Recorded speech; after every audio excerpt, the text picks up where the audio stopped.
Sudah Ibu, videonya sudah selesai ditampilkan Bu. Lanjut aja. Selanjutnya kelompok Maesaroh aja lanjut. Ini apa namanya video-videonya Kak Ibu? Ya lanjutkan kalau masih ada. Oh, ya. Oke Bu, bentar Bu.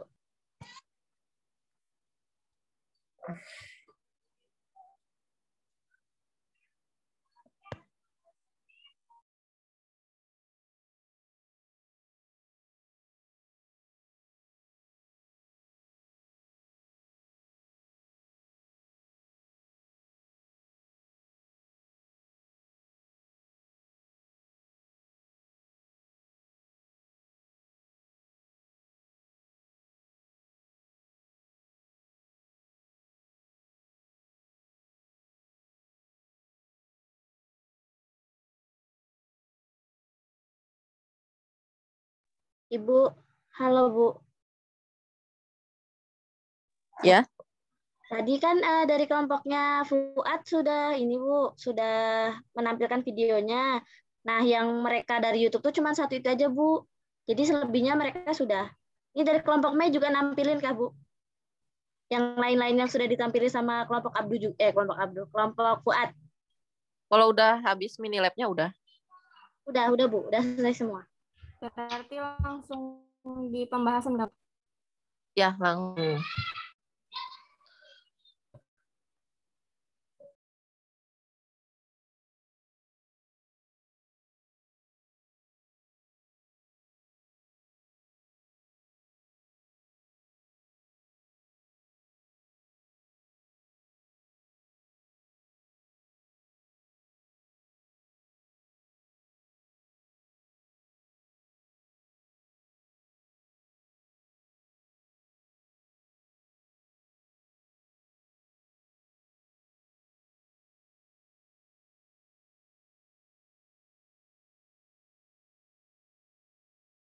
Ibu izin share screen Word-nya Bu ya untuk hasil pembahasannya. Oke.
Ibu, bentar Bu ya, laptopnya Vina lagi nge-lag Bu, katanya mau share screen. Oh, sudah bisa.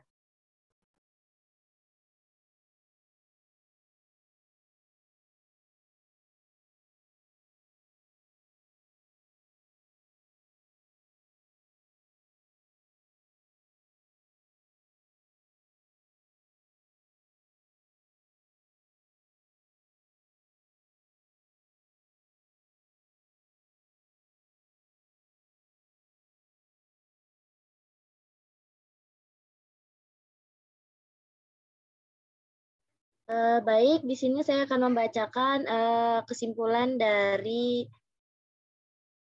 percobaan faktor pembatas atau lab yang kedua. Untuk hipotesisnya yang pertama yaitu biji kacang hijau yang diletakkan di tempat yang gelap dan tertutup akan mengalami pertumbuhan yang cepat. Dan yang kedua, biji kacang hijau yang diletakkan di tempat yang terang dan terbuka akan mengalami pertumbuhan yang lambat. Faktor yang paling berpengaruh terhadap perkecambahan biji yaitu cahaya, seperti yang terlihat dalam tabel pengamatan bahwa biji kacang di wadah A1 dan A2 yang tertutup dan diletakkan di tempat yang gelap lebih cepat mengalami perkecambahan dibandingkan dengan wadah B1 dan B2. Tetapi karena tidak terkena cahaya matahari, kecambah dihasilkan nampak pucat atau daunnya itu kuning karena tidak mengalami proses fotosintesis diakibatkan tidak adanya cahaya matahari.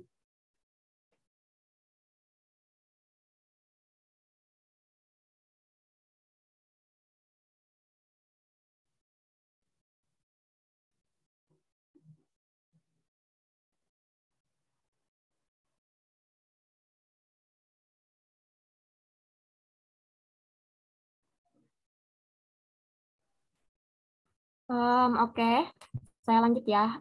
Hasil percobaannya pada hari pertama di wadah A1, biji kacang hijau mulai terbuka dan mulai muncul tunas daun di beberapa biji kacang yang sudah disebar. Di hari kedua, tumbuh batang dan akar sepanjang 0,5 cm. Di hari ketiga, batang semakin tumbuh dengan panjang batang 10 cm dan panjang daun 2 cm. Di hari keempat, batang semakin tumbuh tinggi dengan panjang 16 cm, sementara panjang daun tidak bertambah, warna daun berwarna muda. Hari kelima, batang mengalami pertumbuhan dengan panjang 22,5 cm dan daun berwarna kuning dengan tidak mengalami perubahan panjang. Hari keenam, batang bertambah tinggi dengan panjang 28 cm dan panjang daun sedikit bertambah panjang menjadi 21 cm. Selanjutnya, pada wadah A2, hari pertama biji kacang hijau mulai terbuka, sama seperti A1, hari kedua tumbuh batang dan akar sepanjang 0,5 cm. Hari ketiga, batang semakin tumbuh dengan panjang 8 cm dan tumbuh daun kecil sepanjang 1,5 cm. Hari keempat, batang semakin tumbuh tinggi dan panjang 14 cm dan daun berwarna hijau kekuningan dengan panjang 1,5 cm. Hari kelima, batang mengalami pertumbuhan pesat sepanjang 20,5 cm dan berwarna kuning dengan panjang 2 cm. Dan yang terakhir, hari ke-6, batang bertambah tinggi dengan panjang 21,5 cm dan daun berwarna kuning dengan panjang daun yang tidak bertambah.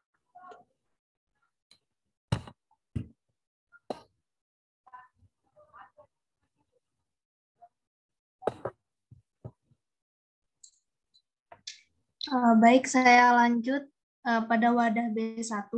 Wadah B1 itu tempat terang dan diberi air setiap hari. Jadi hari pertama pada wadah B1 itu biji kacang hijau mulai terbuka dan mulai muncul tunas daun di seluruh biji kacang yang sudah disebar. Hari kedua, tumbuh batang dan akar dengan panjang sekitar 0,1 cm. Hari ketiga, batang semakin tumbuh dengan panjang 5,5 cm dan tumbuh daun kecil dengan panjang 2,5 cm.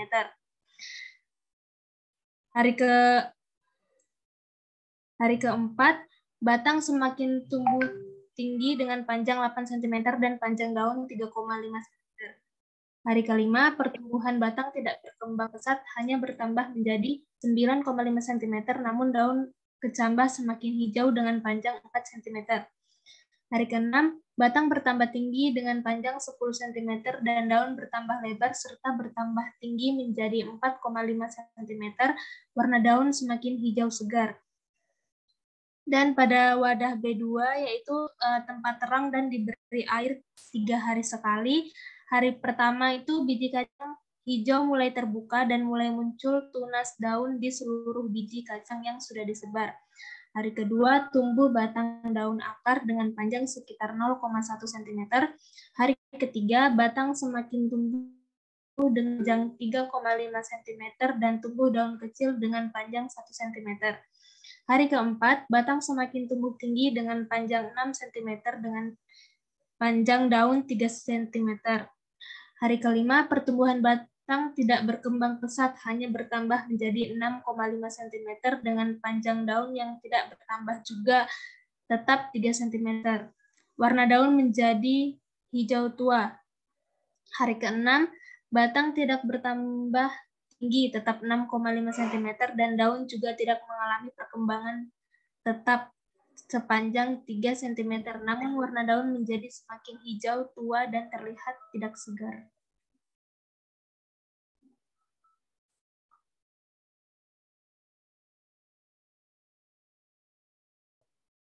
Baik, Bu. Sudah, Bu. Lanjut aja ke jawab pertanyaan. Disimpulkan dulu.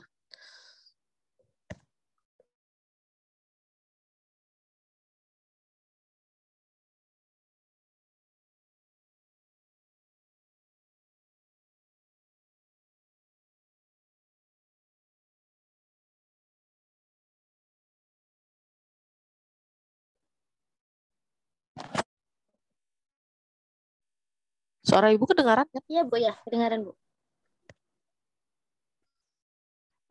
Baik, itu tadi presentasi dari kelompok.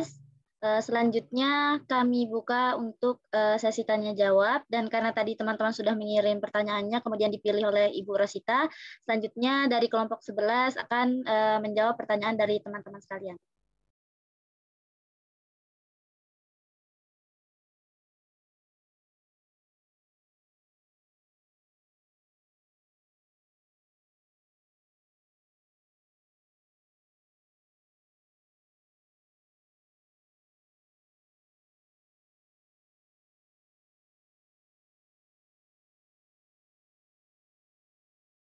Oke,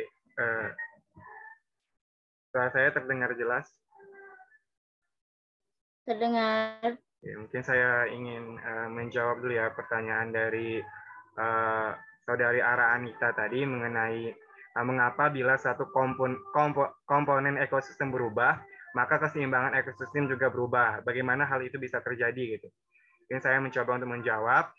Jadi bila satu komponen ekosistem itu berubah, maka keseimbangan ekosistem itu tentunya juga akan berubah karena seluruh organisme penyusun ekosistem itu saling terhubung satu sama lain dalam rantai makanan. Misalnya, bila jumlah satu komponen berubah, maka jumlah pemangsa atau predator akan berkurang, sementara jumlah yang dimangsa akan meningkat. Mungkin untuk lebih jelasnya, pada ekosistem itu terjadi keterkaitan antara organisme dengan dalam rantai makanan gitu. Bila jumlah salah satu organisme meningkat atau menurun, maka akan terjadi perubahan populasi pada organisme lain. Misalnya pada suatu ekosistem sawah, terdapat rantai makanan berupa padi, terus tikus, ular, dan elang. Sehingga bila populasi salah satu penyusun ekosistem itu seperti ular di sawah menurun, maka akibatnya komponen lain dari ekosistem juga akan mengalami perubahan. Akibat berkurangnya populasi ular, maka populasi tikus yang dimakan ular akan meningkat sebab pemangsa tikus berkurang. Sebaliknya, populasi elang akan berkurang sebab elang kesulitan mencari makanan karena mangsanya berkurang. Kemudian karena jumlah tikus meningkat, maka populasi padi yang dimakan tikus akan berkurang karena semakin banyak tikus yang memakan padi itu. Jadi kurang lebih seperti itu jawabannya, Ara Anita. Kira-kira apakah sudah terjawab pertanyaannya? Terima kasih. Oke. Mungkin saya juga masih terdengar ya suara saya?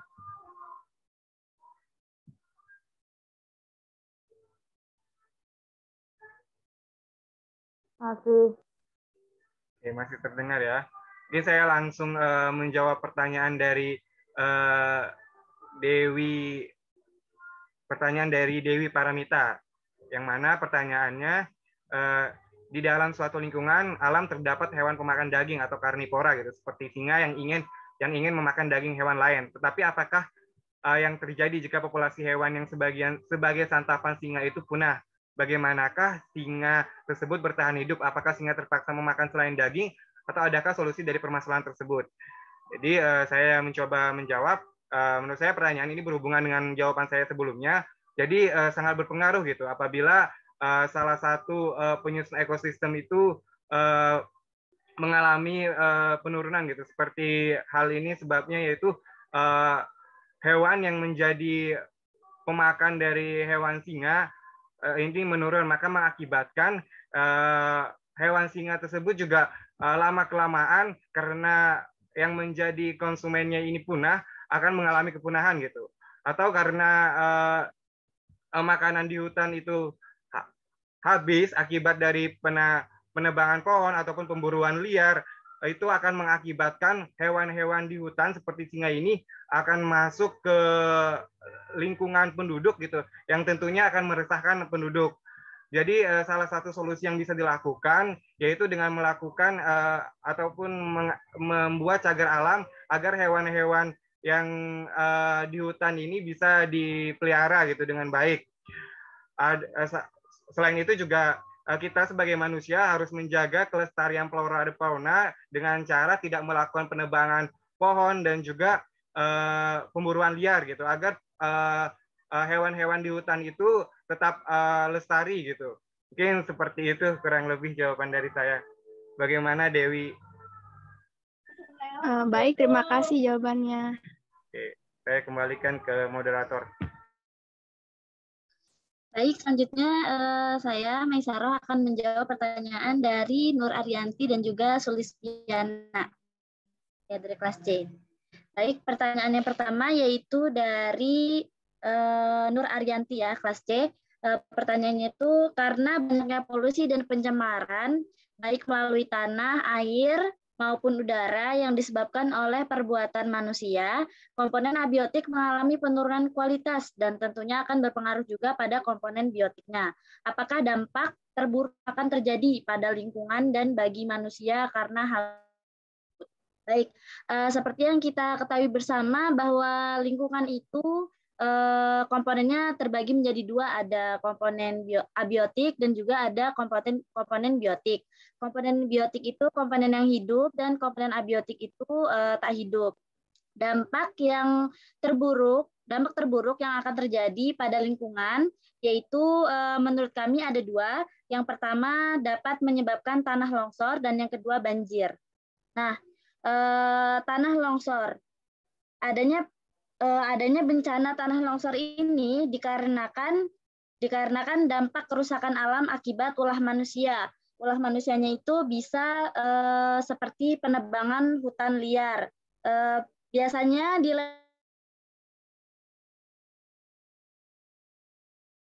gunung ataupun daerah sekitarnya jika terjadi air sehingga dapat menahan dari adanya longsor. Tetapi karena ditebang secara liar maka akan terjadi tanah longsor. Kemudian yang kedua yaitu banjir. Dampak kerusakan alam akibat banjir dikarenakan oleh ulah tangan manusia yang kurang peduli terhadap lingkungan, seperti membuang sampah sembarangan sehingga terjadi penumpukan sampah dan menyebabkan banjir. Kemudian yang kedua yaitu ada dampak terburuk yang akan terjadi pada manusia. Yang pertama, jika air tercemar. Jika air tercemar, maka manusia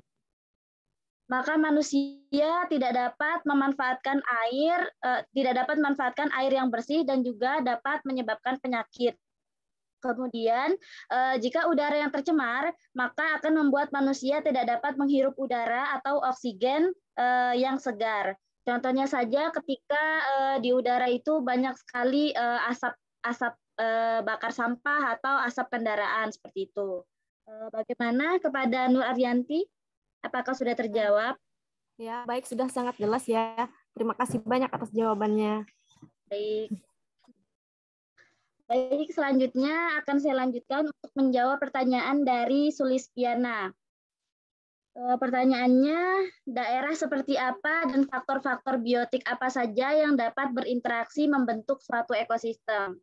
Nah, untuk daerah yang dapat membentuk suatu ekosistem itu banyak sekali. Contohnya itu ada seperti hutan, laut, dan juga padang rumput. Nah, pada hutan itu sendiri ada unsur-unsur yang terdapat di dalam hutan sehingga dapat membentuk suatu ekosistem. Contohnya seperti tanah, kemudian tumbuhan, kemudian air dan hewan. Dan seperti apa yang kita ketahui bahwa ekosistem itu adalah hubungan timbal balik antara komponen abiotik dan juga komponen biotik. Sehingga tanah, air itu kan merupakan komponen benda tak hidup gitu ya.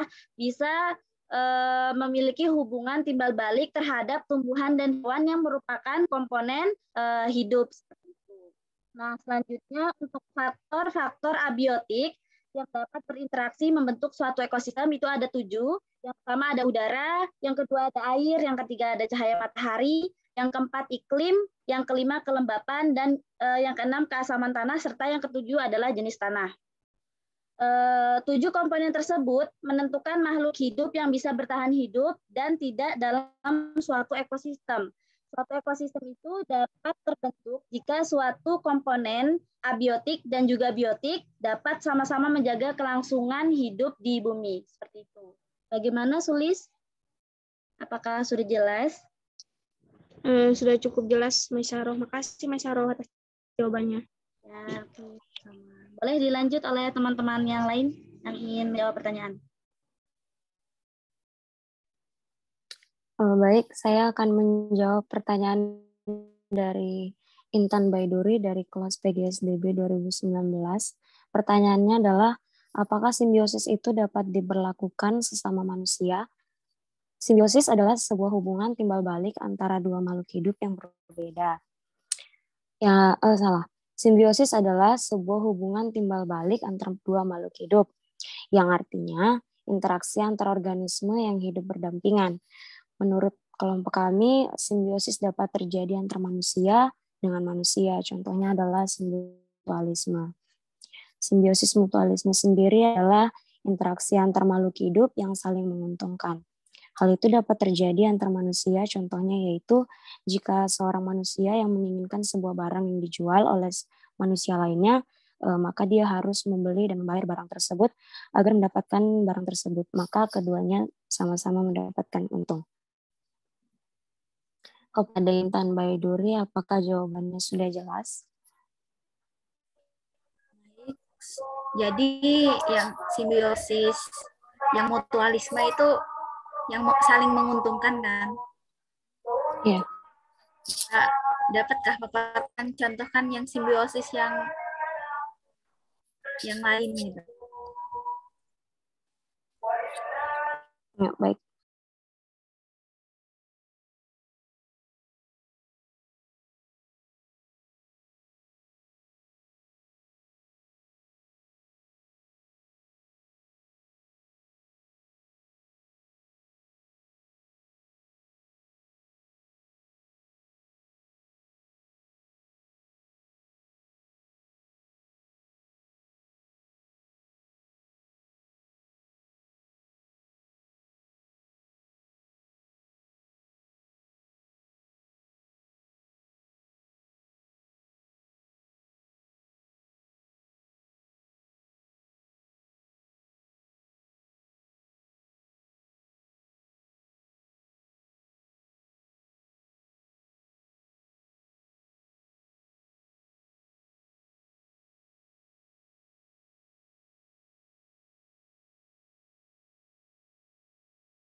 Saya cuma bisa memberikan satu contoh selain mutualisme, yaitu simbiosis parasitisme.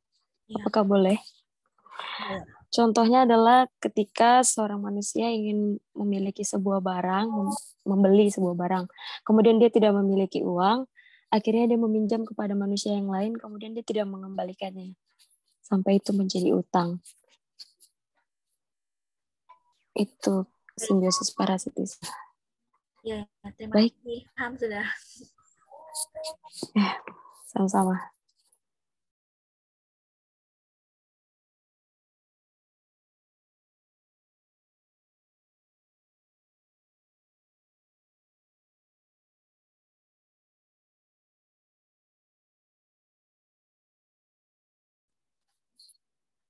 Saya akan menjawab pertanyaan dari Nurul Aulia dari kelas PGSDA. Seperti yang dijelaskan penyaji bahwa terdapat pembatasan populasi. Contohnya adalah pembatasan populasi manusia sebagai solusi persoalan lingkungan hidup. Mengapa pembatasan populasi seperti contoh tersebut perlu dilakukan?